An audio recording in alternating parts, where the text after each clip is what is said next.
சுண்ணத்தை பற்றி எழுதி போட்ட மேலே படிச்சாச்சா? அந்த ஒயிட் டிஷர்ட் எழுந்திரிங்க.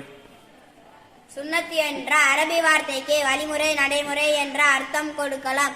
சுன்னத்து என்பது நபிகள் நாயகம் ஸல்லல்லாஹு அலைஹி வஸல்லம் அவர்களின் வழிமுறையாகும். சுன்னத்து நபி ஸல்லல்லாஹு அலைஹி வஸல்லம் அவர்களின் வழிமுறை என்றால் நபி ஸல்லல்லாஹு அலைஹி வஸல்லம் அவர்கள் சொல்லி தந்ததும் சுன்னத்து தான். நபி ஸல்லல்லாஹு அலைஹி வஸல்லம் அவர்கள் செய்து காமித்ததும் சுன்னத்து தான். நபி ஸல்லல்லாஹு அலைஹி வஸல்லம் அவர்கள் அங்கீகரித்ததும் சுன்னத்து தான். சுருக்கமாக சொன்னால் நபி ஸல்லல்லாஹு அலைஹி வஸல்லம் அவர்களின் சொல் செயல் அங்கீகாரம் ஆகியவை சுன்னத்தாகும். சுன்னத்துடைய அந்தஸ்து என்ன? சுன்னத்தை நாம் மிகுந்த கவனத்தோடும் அளவு கொண்ட ஆர்வத்தோடும் செய்ய வேண்டும்.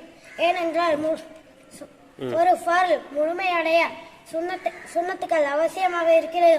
சுன்னத்தை நாம் செய்தால் அதிகபட்சமான நன்மை கிடைக்கிறது.